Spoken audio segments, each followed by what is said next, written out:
Hey y'all, what's up? How you doing? So I came on because, man, um, I've talked to a couple different people, and the other fellow black sheeps that I know, um, from like 2019 till now, we have really changed our lives, like turned things around. I mean, taking trips, living better, eating better, happier, able to sleep, because we chose that righteous path. No, we haven't been perfect, made mistakes, you know what I'm saying? But the judgment is here, y'all. And I don't even mean to laugh.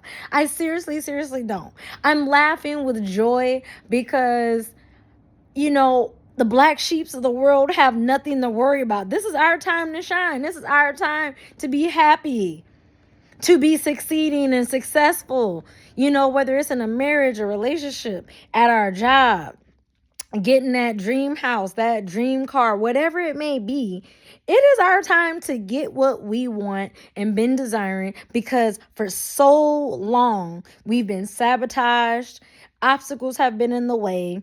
People have been casting spells and trying to do their little voodoo witchcraft. It might have worked a little bit, but that stuff is weak as hell now, if it even works at all at this point.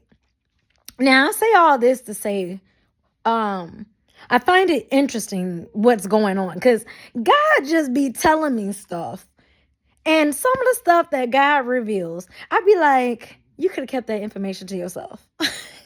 from your baby, you could have kept that to yourself, sir, ma'am. Because, I kind of wonder if God is actually a man, or if that's just from patriarchy of what men say. Because what if God is a woman?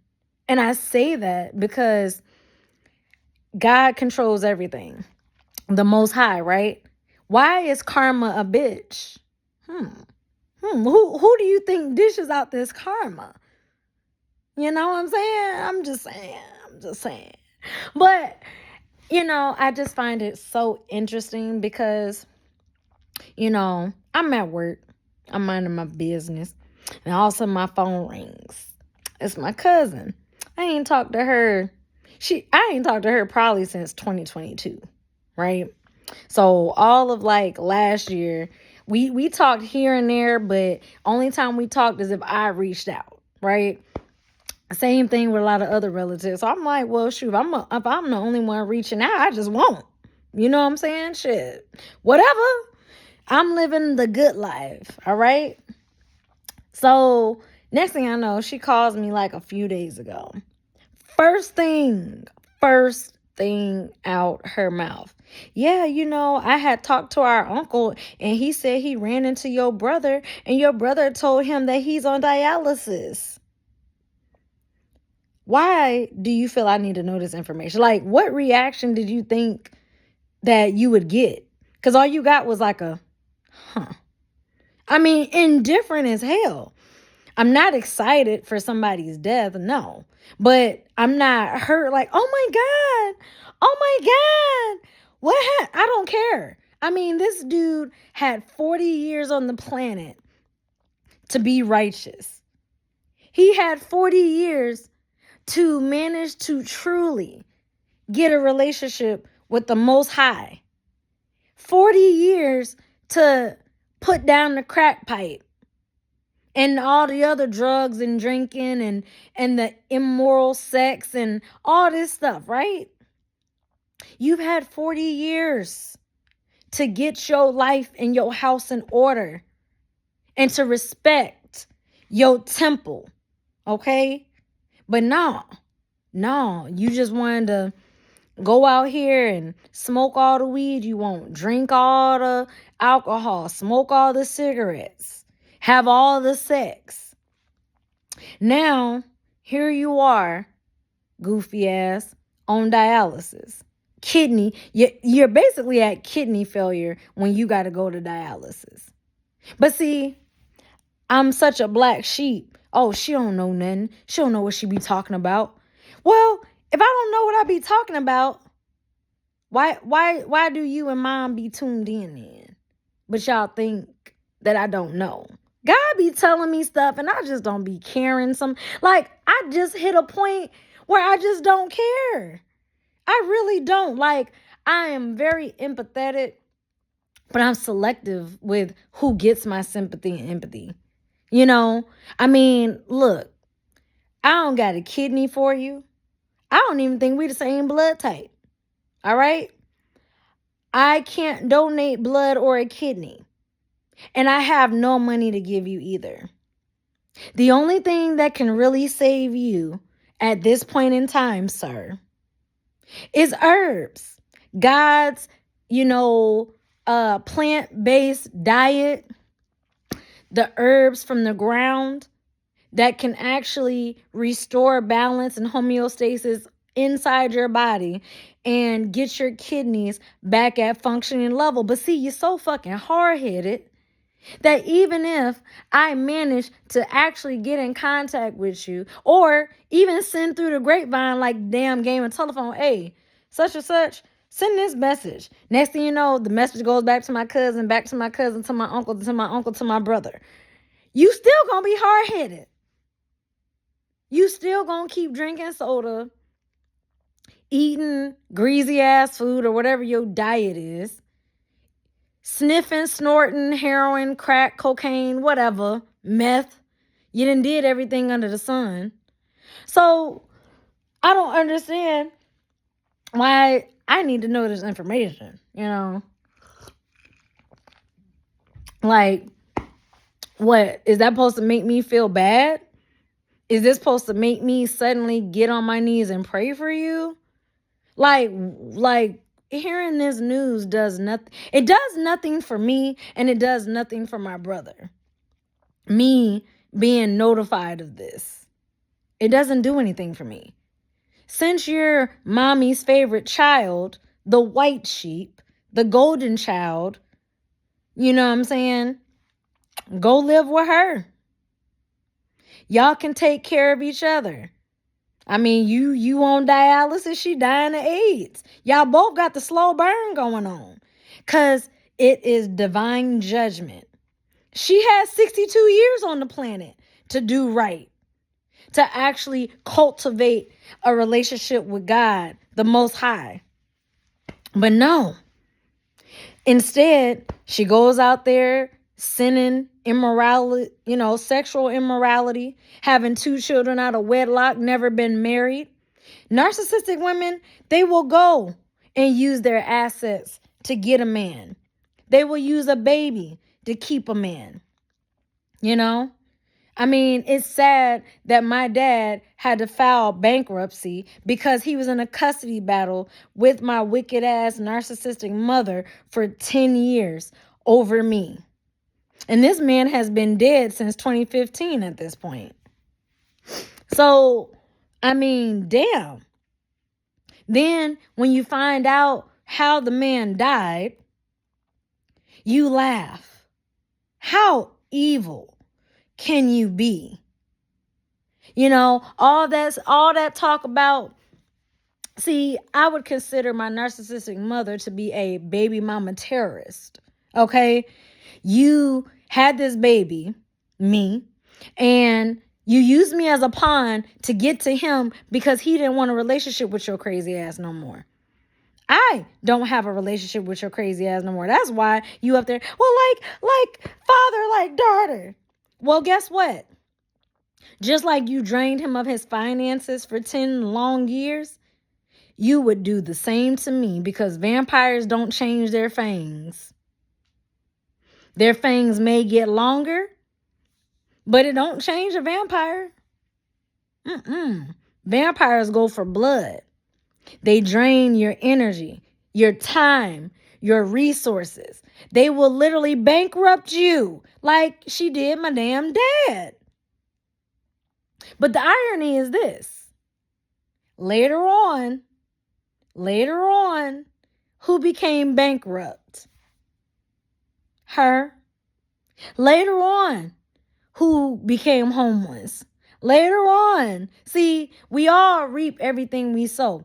You thought you was getting down and getting over right here, right now. Yeah, okay. In the right here, right now, the short term, you winning. But you're not thinking about the long game. You won the battle, but you've lost the war. So this is divine judgment taking place, because what are the chances of me having a dream at the start of 2024 that people I know are going to die? Now, I don't know if they're going to die this year. You could make it to 2030. I don't know. But the thing is, you're dying now. A slow, torturous, and painful death. Because knowing that my cousin works in the dialysis center and being on the phone with her and hearing like how them people be hurting, being in them chairs for 3-4 hours. They got to have them needles stuck dead into both of their kidneys, and it takes the blood out, cleanses it, and then puts it back in. The massive cramps and the discomfort, the pain, the chills, all these things that these people go through. That is what my brother now has to go through. All the pain and the suffering that my mother put my father through, now who's going through it? The roles are reversed now. You could dish it out, but you can't take it now. Now you want somebody to be there to help you, to heal you, to, do all these things. No. Divine judgment is here, and you've already been judged. There's nothing that I can do. I can't sit there and go to God and be like, yo, God, have mercy on my demonic mother and my demonic brother. Have mercy on these people. God looks at it the same way I probably do. You made your choice. I done prayed so many years in my teenage and in my early 20s that God could change your heart. But yet here you are with a sadistic, sick, twisted, dark heart. You ain't changed at all. No conscience.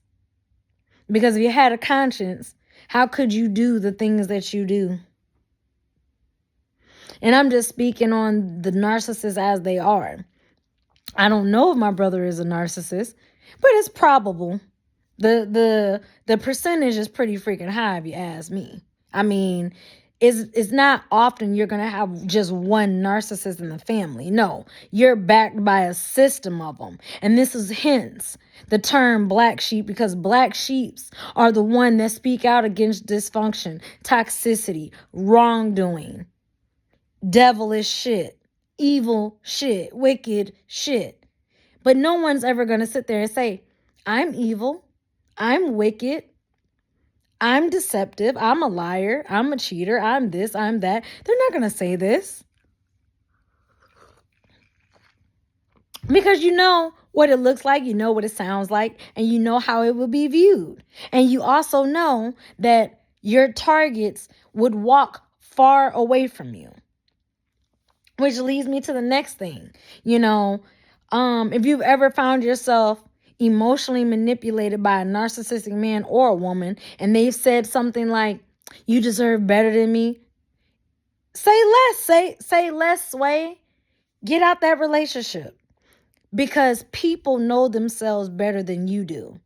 Don't sit there and be no silly gump, no silly goose, and be like, oh, no, don't talk them into about how great they are. They know how bad they are, how wicked and evil they are. I don't know about y'all, but I got people looking for me. I mean, it is so mind-boggling that I've literally just had to knock a whole bunch of stuff just off the table. It's just that ridiculous. I haven't had it's so bad. I don't even know if they spam calls. It's just really to the point, when I'm home, I turn my phone off. Any business calls, okay, if I'm not expecting it, and I'll just talk to you when I talk to you. That is just how it is. you know, because it's like, dang, how obsessed can you be? You fumbled a chosen person of God, somebody that brought light into your life, who actually loved and cared genuinely, who actually went out their way to help you, who actually did all these things just for you to be an ungrateful POS. And now here you are sitting in major regret, sitting in your own puddle of shit, sitting in your own tears of grief and sorrow. And you think that's somehow like I'm supposed to care? No. You're supposed to be there. You're supposed to be there. And there you will stay, because it's 2024. I ain't coming to save nobody. I ain't helping nobody. I'm doing me. And the people who do want to be helped and who do want to save themselves, they would take heed to the messages that I'm even putting out on YouTube about people like this. All I'm going to say is, based on the dream I had at the start of this year, chosen people of God, you are going to hear about a lot of things regarding people that you know, old childhood friends, neighbors, relatives, co-workers, bosses, whoever these people may be to you and in your life. You are going to hear through the grapevine, just as I have, that they are sick. Their body is failing them. They're mentally going insane. They probably already was insane, but they're on insane to another level. Cause see, you know, all the devils and the demons that they conjured up, thinking that they were going to send demons your way to ruin your life, but your angels and God was like, not this one. You got to get past us to get to this one. And trust me, it's going to be a fight, an all-out war. Because this one right here, you fumbled. You messed up. So now you got to reap the basically repercussions, the consequences of not having this individual in your life. When this person was in your life, the sun shined. You know, where you couldn't get any plant life to grow, suddenly the grass was the greenest it's ever been.